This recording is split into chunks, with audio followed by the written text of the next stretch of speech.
Olá, esse é um vídeo de conteúdo extra. O crime de hoje é sobre racismo. Quem tá pronto pra dormir?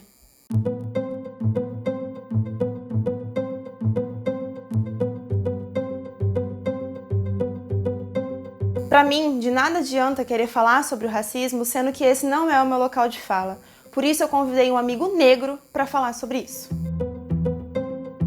Hoje eu aprendo e hoje ele fala. Olá, Marcos, bem-vindo ao Crimes pra Dormir. Quero que você se apresente, por favor. Oi, Gabi. Primeiramente, obrigado por você ter me convidado pra gente poder debater isso de uma maneira tranquila por aqui. Eu sou o Marcos, tenho 29 anos, estou me formando em publicidade e propaganda e hoje a gente vai falar um pouquinho sobre o porquê que o racismo estrutural na nossa sociedade vem se passando através dos anos. Marcos, antes da gente começar, o correto é preto ou negro? Então, Gabi, aquilo que o Babu falou no BBB não é uma mentira, vamos dizer assim, não tá errado o que ele disse. Mas um filósofo camaronês, ele escreveu que o fator escravo e o fator negro, ele, conforme o tempo foi passando, ele chegou a se fundir para se tornar até uma coisa só.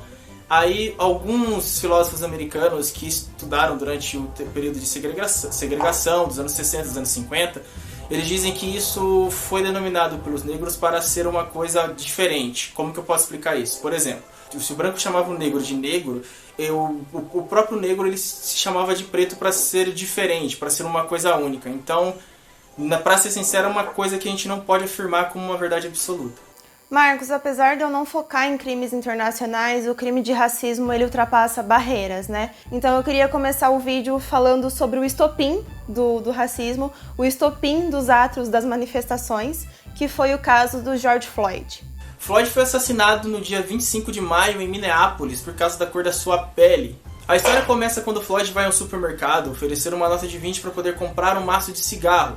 O funcionário, desconfiando que essa nota era falsa, chamou a polícia. 2 policiais chegaram às 8h08 da noite e Floyd estava sentado dentro do seu carro junto com mais 2 pessoas. Os policiais então se aproximaram do carro que George Floyd estava e um deles, Thomas Lane, sacou a arma e apontou para Floyd, pedindo para que ele se rendesse. Em relatórios apresentados no caso, o policial Lane não teve motivos para sacar a arma diante de Floyd. Além disso, foi dito que Floyd começou um confronto físico a ser levado para a viatura. Por volta das 8h14 da noite, Floyd caiu no chão, ficou tenso e disse que era claustrofóbico.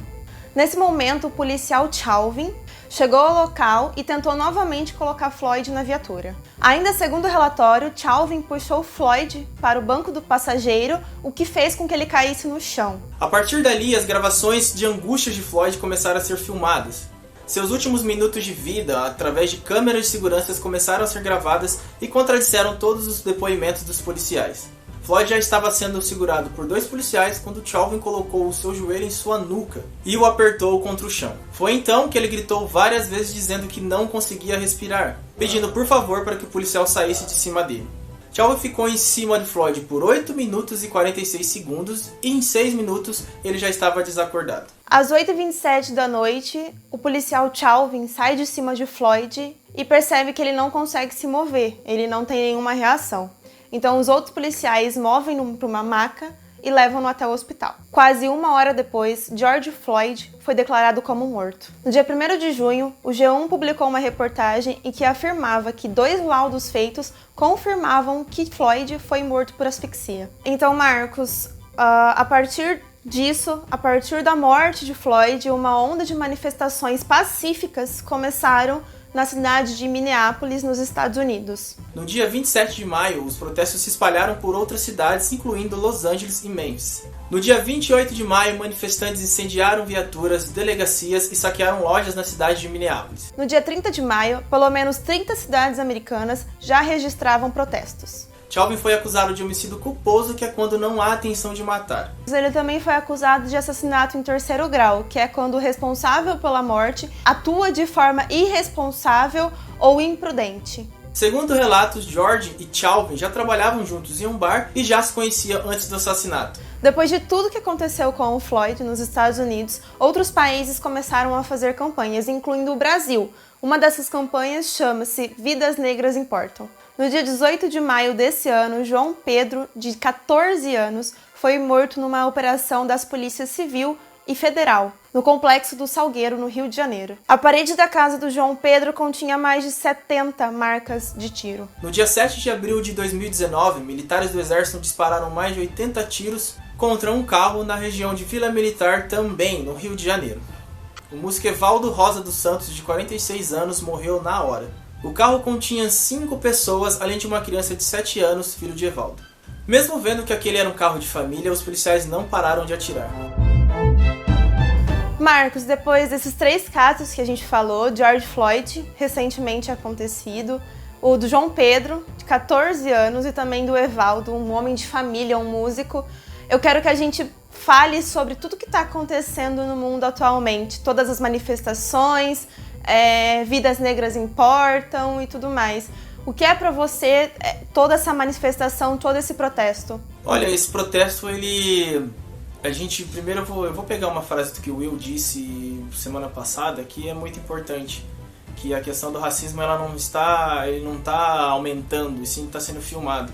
Acho que quando a gente parte dessa premissa, a gente já consegue entender que o que a gente fala de racismo estrutural, que algumas pessoas não entendem, é que isso vem de muito tempo atrás, que nem eu peguei e utilizei o exemplo lá na hora que você me perguntou se o correto é preto ou negro. Eu acho que cada vez que conforme o tempo está passando, a gente está entendendo que isso, além de estar estruturado na nossa sociedade, é uma conduta que vem passando de geração para geração. O que me preocupa muito, que nem você comentou sobre as questões das manifestações que aconteceram nos Estados Unidos, de delegacia sendo incendiada, de muita gente, apesar do momento que a gente vive de pandemia, estar na rua brigando por direitos, brigando por justiça, que eu acho que a palavra correta é justiça. Eu acredito que quando a gente para ver que pessoas já estão cansadas de serem assassinadas nas ruas, como nos Estados Unidos principalmente, isso acontece muito, vou dizer até muito mais do que o Brasil, mas eu acho que até mesmo eu estou sendo errado aqui, mas acredito que lá é muito mais filmado. E uma das coisas que eu estava conversando até com alguns amigos meus, nessa questão de movimento do movimento Vidas Negras Importam, eu acho que enquanto a gente não se unir, e quando eu digo a gente, é todo mundo, todas as pessoas que querem mudar isso e trazer esse debate para frente da mídia e trazer esse debate de uma maneira saudável, enquanto a gente não se unir, enquanto a gente não parar de usar termos que colocam os negros abaixo dos brancos, enquanto a gente não parar de olhar olhar pro racismo, olhar de tudo que ele traz de mal para uma sociedade, eu acho que só as pessoas que lutam, e quando eu digo as pessoas que lutam, porque a gente sabe que existem muitos brancos que ajudam os negros em qualquer momento, apoiam em qualquer momento. Só que a gente não sabe o que vocês passam, então não adianta, nossa luta é só de apoio mesmo. Sim, mas eu ainda mesmo assim eu acredito, Gabi, que, por exemplo, esse apoio de vocês já é uma diferença que, tipo, em 2020 a gente tem e que nos anos 50, 60, muitas vezes eles não tinham. Então, só desse apoio já começar a ser...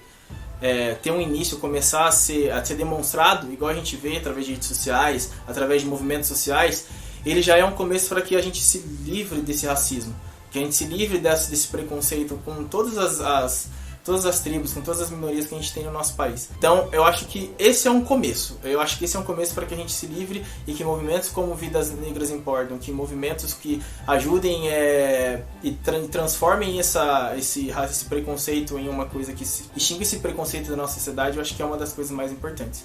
Marcos, você acha que um dia, nem que seja no mais tardar, o racismo vai acabar? Eu torço que sim.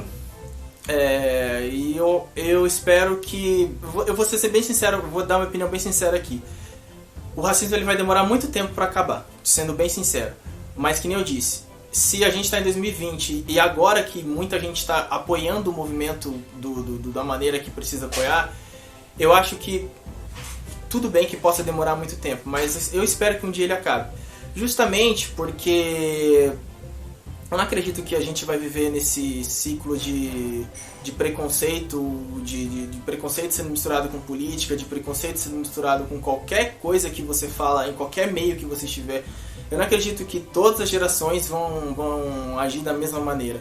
Eu não acredito que, por exemplo, hoje a gente vê trabalho de professores colocando pautas sobre como a África ajudou o Brasil a ser um país mais forte. Eu vejo meus próprios amigos ajudam os alunos a entenderem melhor que racismo não é uma coisa boa. Eu espero que um dia acabe. E também eu acho que isso vai ser muito crucial da nossa educação. E não acabei de dizer dos exemplos que os nossos professores dão.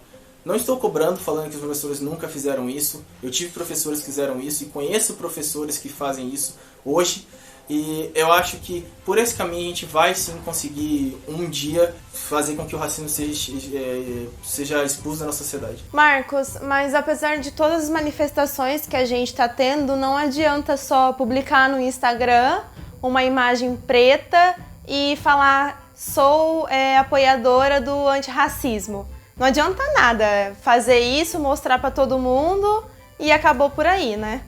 É verdade. Tipo, uma das coisas que nem eu acabei de dizer que melhoraram bastante foi a ajuda dos próprios brancos nessa luta também. É que nem você falou, infelizmente a gente sabe que tem muita gente que faz isso de uma maneira para angariar like, para angariar uma fama, para angariar alguma coisa em cima de uma luta que é necessária para que pare com esse preconceito com seres humanos. Eu sou um ser humano, você é um ser humano, todas as pessoas que vivem aqui têm os mesmos direitos e lutam pelas mesmas coisas. Então, que nem você falou do exemplo da tela preta. Será que realmente essa questão da tela preta, essa questão da hashtag que a gente usa nas redes sociais, será que realmente ela está impactando de uma maneira positiva na nossa vida, no nosso cotidiano? Quando eu digo isso, quando eu faço esse questionamento, será que essa pessoa que faz isso, ela está fazendo valer realmente isso, de não diminuir ninguém na frente de ninguém pela cor da pele? Será que isso realmente sai do mundo virtual e vem para o mundo real? É que nem eu disse na pergunta anterior, melhorou bastante. Hoje a gente tem o apoio de vocês, coisas que quem viveu nos anos 60, nos anos 50, nos anos 30 não teve. Mas ainda assim a gente sabe que com o poder das redes sociais muita gente busca outra coisa em cima disso. E isso é preocupante. Apesar das pessoas estarem levantando essa corrente, isso é preocupante. Porque querendo ou não, tem como a gente filtrar quem está fazendo isso de coração, né? Não tem como a gente entender, não tem como a gente olhar no olho da pessoa e ver se ela está fazendo isso de coração ou só por uma outra causa. Depois que os protestos em Minneapolis e até aqui no Brasil mesmo começaram, você comentou que hoje o racismo está sendo gravado, né? Muitos vídeos começaram a surgir na internet, vídeos dos policiais no protesto, dos policiais em Minneapolis no protesto se ajoelhando, igual um jogador de futebol americano fez, se eu não me engano. É uma forma de protesto também, e eles se ajoelharam em honra a favor dos protestantes. Outros vídeos também surgindo de uma policial negra batendo em um policial branco, porque ele foi para cima de uma mulher negra. Como que é essa questão de o racismo estar sendo gravado, sabe? Importante, porque eu vou citar um exemplo de uma conversa que eu tive com alguns amigos meus há alguns meses atrás. Eles chegaram e perguntaram pra mim se eu sofria racismo aqui no Brasil, porque na visão deles o racismo, aquele papo que racismo não existe no Brasil, blá blá blá blá. Eu simplesmente falei, cara, se eu vou fazer 30 anos agora em julho, e eu sofro racismo sim aqui no Brasil. E o que mais me chamou a atenção foi eles ficar surpresos. Eles ficaram surpresos, sério que você sofre racismo aqui no Brasil? Eu falei, cara, sim, porque trânsito, por exemplo.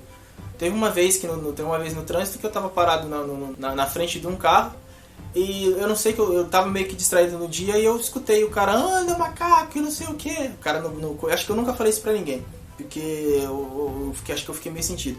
Mas eu escutei o cara me xingando, sai da frente macaco, essas coisas assim.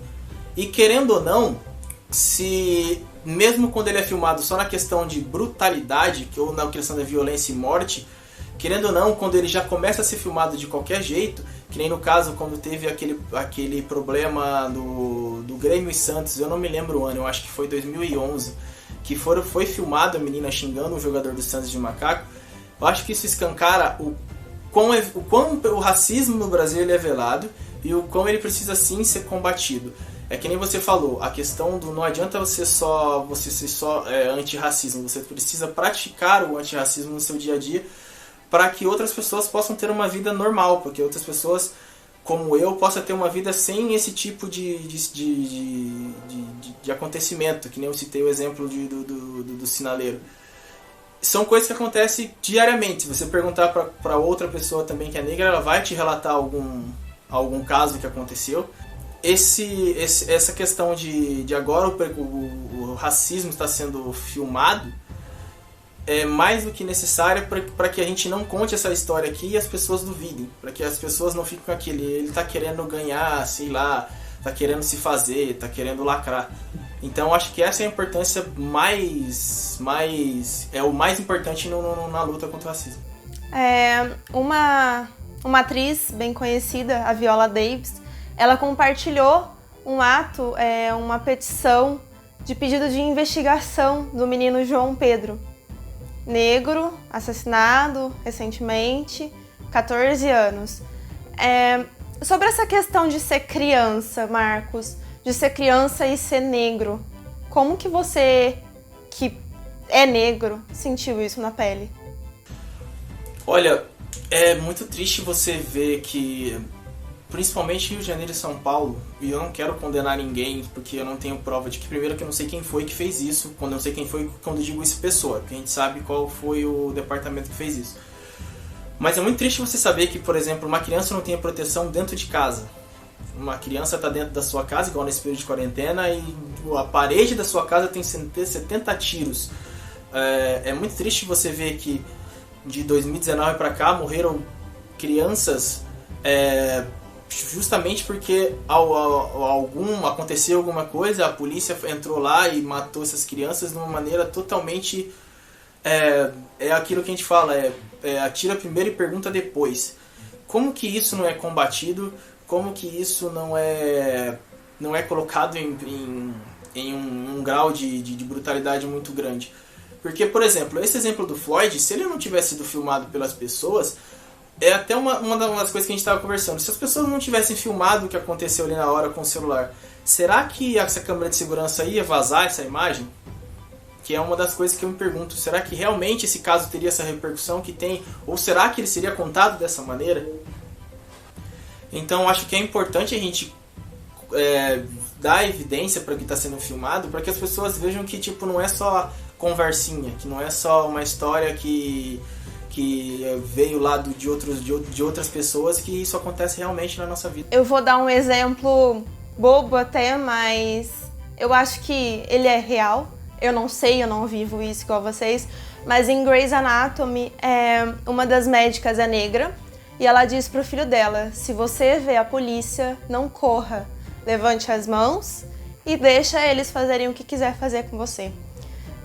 Você já teve que passar por alguma situação do tipo de ser suspeito da polícia? Já passei por isso sim. Até mesmo, eu vou pegar os exemplos mais recentes. Como eu faço faculdade à noite, muitas vezes eu estava voltando para casa e já tomei muito enquadro com aquela máxima de que roubaram alguma coisa ali e a gente precisa fazer esse tipo de abordagem. Eu tenho que ser sincero também que não foi nada violento, não tive violência nenhuma, mas aconteceu mais de 3 vezes. Eu não sei se falar quantas vezes certo, mas aconteceu mais de 3 vezes, tipo num ano assim. Por exemplo, como eu ando de moto, uma vez vou pegar um exemplo o mais clássico, que mais exemplifica o quanto isso é uma coisa cotidiana na nossa vida. Eu tava voltando da faculdade, em frente do Big, eu escutei a sirene da polícia pedindo para eu parar. Parei, desci da moto, mão para trás, tudo certinho. E eu estava escutando a voz da policial, eu falei: nossa, eu conheço essa voz de algum lugar, Tanto que na hora que ela pediu pra eu virar, eu virei, aí eu olhei, era uma menina que tinha estudado comigo no ensino médio. Uma coisa que ela olhou assim e falou: nossa, o que você tá fazendo aqui? Eu falei: não, tô voltando da faculdade. Eu acho que isso ficou na minha cabeça, porque quando ela olhou, ela assustou, eu não sei qual que foi a reação dela, que ela pegou e falou assim: tá, desculpa por ter te parado essas coisinhas, porque teve acontecimento ali, algum roubo ali atrás, e a gente foi informado que era um rapaz de moto, blá blá blá blá blá. E que nem eu tava te falando, mais ou menos, com o que aconteceu com o Floyd, sobre a história que foi contada. Se não fosse uma pessoa conhecida, será que se essa policial não fosse conhecida minha, essa história não poderia acontecer de um jeito diferente? Então a gente não sabe. Então eu acho que nem você perguntou sobre essa questão de que se você já foi parado. Já fui parado. E com um relato de meus amigos também, que eles já foram parados também, a gente tem esse certo receio, tipo de andar de vidro fechado do carro à noite. Eu tenho pelo menos esse receio, não procuro, principalmente quando eu vejo alguma ambulância, eu procuro abrir o vidro para que eles vejam o meu rosto, para que pelo menos se tiver alguma vontade de fazer alguma coisa desse tipo, pelo menos ele está enxergando meu rosto, está vendo que eu não estou fazendo nada de mal, vamos dizer assim. Marcos, para fechar, eu quero que você deixe um recado para todos os atos, todos os protestos, todos os movimentos, todo mundo que está a favor de vocês, todo mundo que está lutando junto e segurando a mão dos pretos, negros e afins. Eu acredito que um recado final que eu posso passar, e também até como uma forma de pedido, é que essa é uma luta de todo mundo. Não adianta o Marcos só vir aqui falar, não adianta você, Gabriela, abrir o espaço do seu programa para que a gente venha e fale aqui. Eu acho que nem a gente comentou a questão da tela preta, a questão da hashtag. Eu acho que se a gente ficar só nisso, a gente não vai chegar a lugar nenhum e o preconceito não vai ser combatido. Então eu acho que para recado final, eu acredito que isso seja o mais importante de se dizer, que a gente só vai sair dessa junto e todo mundo precisa ajudar nessa causa.